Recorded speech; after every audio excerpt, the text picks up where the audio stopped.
Good morning বন্ধুরা, শিপ্রাস লাইফে তোমাদের সবাইকে স্বাগত জানিয়ে আজকের ব্লগটা আমি এখান থেকেই শুরু করছি। তো তোমরা কেমন আছো? আমরা তো খুব ভালো আছি। আমার সকালবেলার সমস্ত কাজ হয়ে গেছে, এইবার খাওয়ার তো কিছু করতে হবে। তো সেই জন্য এই যে এখানে একবারে একটুখানি আলু চচ্চড়ি করে নেব আর রুটি করে নেব। তো দেখো এইখানে আলু, একটু পেঁয়াজ কুচি, একটু হলুদ, লবণ, একটু লঙ্কার গুঁড়ো আর দেব কয়েকটা কাঁচা লঙ্কা দিয়ে একটু সর্ষের তেল দিয়ে আমি ভালো করে একবারে কড়াইতেই মেখে নেব। নিয়ে তারপরে এর মধ্যেই জল দিয়ে আমি গ্যাসটা জ্বালিয়ে ঢাকা দিয়ে বসিয়ে দেবো। তাহলে আমার আর কোনো খাটনি নেই, আর হয়ে গেল একদম চটপটে ঝাল ঝাল আলু চচ্চড়ি। তো তোমরা দেখতে থাকো আমি কিভাবে আলু চচ্চড়িটা বসাই আর কিভাবে নামাই। ততক্ষণে আমি এদিকে আমার আটাটাকে মেখে নেব একটু, তারপরে আমি রুটিটাও করে নেব। তো বন্ধুরা দেখো, একদম শর্টকাট আলু চচ্চড়ি। তো এই আলু চচ্চড়িটা আমি ছোটোর থেকেই আমার মাকে করতে দেখেছি। একবারে সমস্ত কিছু মাখিয়ে টাকিয়ে বেশ বসিয়ে দিত, আর আমরা যখন স্কুলে যেতাম তো এইভাবে আলু চচ্চড়ি দিয়ে রুটি হোক ভাত হোক আমরা খেয়ে যেতাম। আর খেতে তখন ভালোও লাগতো, কোনো রকম খাটাখাটনি নেই, একবারে মেখে সুন্দর করে বসিয়ে দিলে পরেই 10 থেকে 15 মিনিট লাগতো আর বেশ সুন্দর হয়ে যেত। আর এইখানে দেখো আমি একটুখানি কাঁচা তেলও ছড়িয়ে দিলাম। এরপরে দেবো একটু জল, পরিমাণ মতো জল দেবো, খুব বেশি জলও দেবো না, আলুটা সেদ্ধ হবে সেরকম। এই যে জল দিয়ে দিচ্ছি। এইবার আমি এইটাকে ঢাকা লাগিয়ে গ্যাস জ্বালিয়ে বসিয়ে দেবো।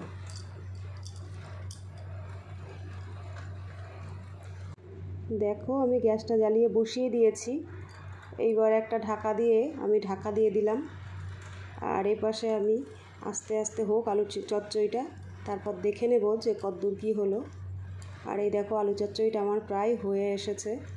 একটুখানি ভালো করে ঘেঁটে দেবো যাতে আলু চচ্চড়িটা একটু মাখো মাখো ভাবটা চলে আসে। এই যে হয়ে গেল আমার আলু চচ্চড়ি।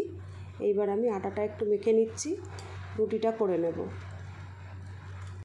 আগে থেকে দুটো তিনটে আমি রুটি বেলে নিচ্ছি, না হলে গ্যাস জ্বালিয়ে দিলে পরে তাওয়া গরম হয়ে গেলে একসাথে সব রুটিগুলো বেলা হয়ে যায় মুশকিল।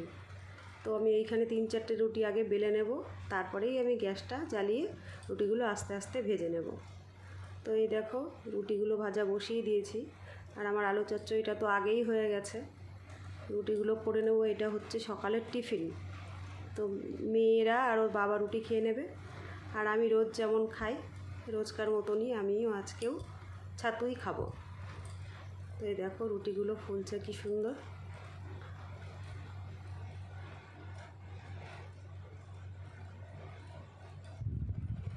তো আগে আমি রুটি একদমই ভাজতে পারতাম না, বিয়ের পর থেকে বেশ ভাজতে তারপরে এখন বেশ সুন্দর রুটি ভাজা শিখে গেছি। আর এই দেখো দুপুরের রান্না আমি একবারে বসিয়ে দিয়েছি। 3 দিকে 3টে হচ্ছে, এদিকে ভাত হচ্ছে, ওইদিকে টক ডাল হচ্ছে, আর এই মাঝখানেরটাই আমি কলা আলু দিয়ে মাছের ঝোল বসিয়েছি। আর এই যে ওই 3টে নামানোর পরে এই যে এখানে একটু বরবটি আলুর চচ্চড়ি বসিয়ে দিয়েছি আমি, এটাও হয়ে যাবে। তারপরে আমার কমপ্লিট রান্নাবান্না, তারপরে আস্তে আস্তে দুপুরের খাওয়া দাওয়ায় ফিরছি। তো এই দেখো আমার বরবটি চচ্চড়িটাও হয়ে গেছে। এখানে অল্প একটু মিষ্টি দিয়ে দিলাম, দিয়ে এইবার নামিয়ে দেব। আর এই দেখো দুপুরের লাঞ্চ নিয়ে হাজির। আজকে দুপুরে রান্না হয়েছে দেখো এই যে সাদা ভাত, রোজকার মতো ওই সাদা ভাতই হয়, আজও তাই হয়েছে। আর এইখানে দেখো আছে কাঁচকলা আলু দিয়ে শিঙি মাছের ঝোল।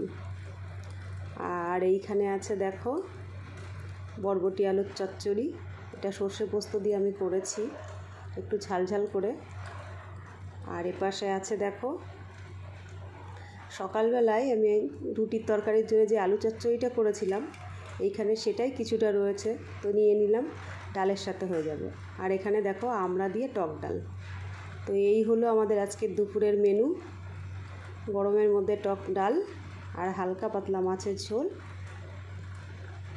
তো সন্ধ্যা হয়ে গেছে দেখো বন্ধুরা, আমি সন্ধ্যা দিতে এসেছি ঠাকুর ঘরে, সন্ধ্যা দেব, সন্ধ্যা দিয়ে একটু বেরোবো। আজকে মঙ্গলবার যেহেতু, তো মঙ্গলবারের দিন ওর বাবার ছুটি থাকে, তো সন্ধ্যার দিকে চেষ্টা করি একটু বেরোনোর। তো সন্ধ্যা টন্ধ্যা দিয়ে নিচে চলে যাব, গিয়ে নিয়ে একটু চা খেয়ে নেব, তারপরে আমরা বেরোবো একটু বাজারে। তো দেখতে থাকো তোমরা।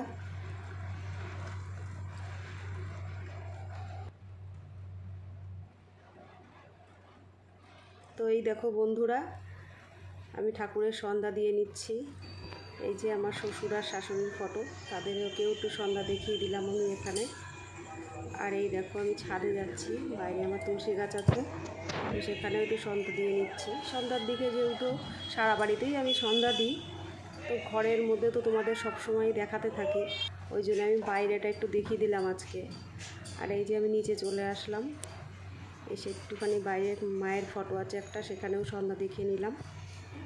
তো নিয়েই দেখো এই যে মেয়েদের ঘরে ঢুকে গেলাম সন্ধ্যা দিতে। তো সন্ধ্যা দিয়ে নিলাম, এই দেখো চা নিয়ে বসে গেছি। সারাদিন পরে একটু সন্ধ্যাবেলায় চা না খেলে হয়ই না, না হলে পরে একটু মাথাটাও যন্ত্রণা শুরু হয় আর শরীরের এনার্জিও পাওয়া যায় না। তো এই যে চা খেয়ে নিচ্ছি। আর এই দেখো কথা বলতে বলতে আমরা বেরিয়ে গেছি। আমি আর ওর বাবা যাব, মেয়েরা বাড়ি থাকবে। তো বড় মেয়ে নেলসের কাজ জানে, তো সেটাই করছে বসে বসে। ছোটোগুলো বাড়িতে টিভি দেখছে, ওদের আর নিয়ে গেলাম না। আমরা দুজনে যাব, আবার বাজার থেকে একটু কাজও সারবো, সেটা একটু বাজারে আজকে একটুখানি প্রয়োজন আছে অনেক রকম, সেগুলোও মেটাবো, মিটিয়ে তারপর আসছি।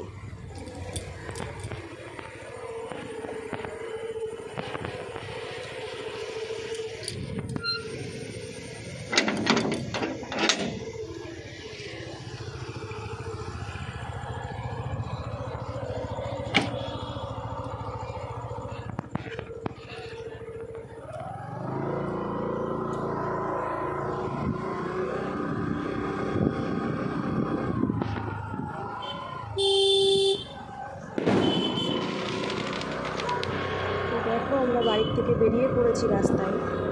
আর আজকে যেহেতু ভোটের রেজাল্টের দিন ছিল, বাইরে বেশ এদিক ওদিক বাজি ফুটছে। তো দেখো কথা বলতে বলতে আমরা এইখানে চলে এলাম। তো এইখানে হলো সব সাউথ ইন্ডিয়ান খাদ্য খাবার যেগুলো হয়, এই ইডলি, ধোসা, আরও অনেক রকম খাদ্য খাবার, আমি সব কিছুর নামও জানি না, তো সেইগুলো এইখানে আর কি পাওয়া যায়। তো আমরা চলে গেছিলাম। তো আমি সচরাচর বাইরের খাবার খুব একটা খাই না, তো অনেক দিন বেরোই না, সেই জন্য বেরিয়ে আজকে খাচ্ছি একটু। তো আমি এখানে দেখো ইডলি নিয়ে নিয়েছিলাম, তো আমি ইডলি খাচ্ছি। আর ওর খাবারটা এখনও আসেনি, ওইখানে মশলা ধোসা অর্ডার করেছিল। তো আমি খাচ্ছি আর ও বসে রয়েছে, আমার থেকে একটু খেলো, খেয়ে নিয়ে ওয়েট করছে ওর খাবারটা কখন আসবে। আর জানো তো বন্ধুরা, এইখানে সব ভেজ খাবার মানে খাদ্য খাবার পাওয়া যায়, এখানে নন ভেজ খাদ্য খাবার সেরকম পাওয়া যায় না। মানে আমি তো আজকে ফার্স্ট টাইম ওখানে গেলাম, ও মাঝে মাঝে ওখান থেকে গিয়ে নিয়ে আসে।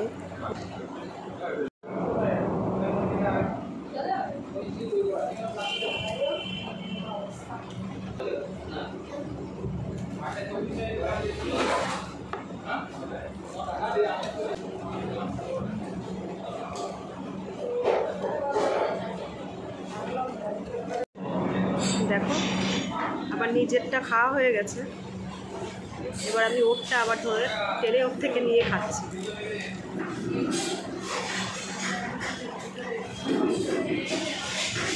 তো দেখো আমরা ওখান থেকে মেয়েদের জন্য একটু পার্সেল নিয়ে বেরিয়ে এলাম। তো এইবার যাব বাড়ির দিকে ফিরবো।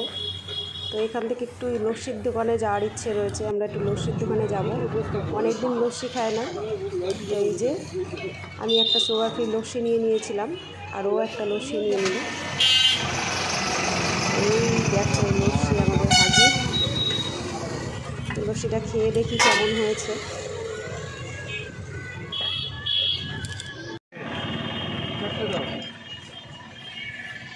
হালকা চিনি দিয়ে করো।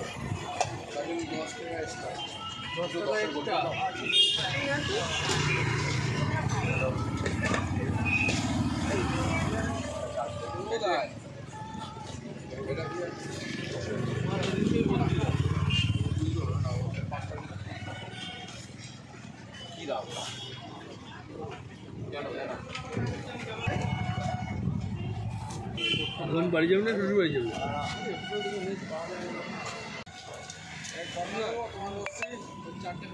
আমি দিচ্ছি এটা।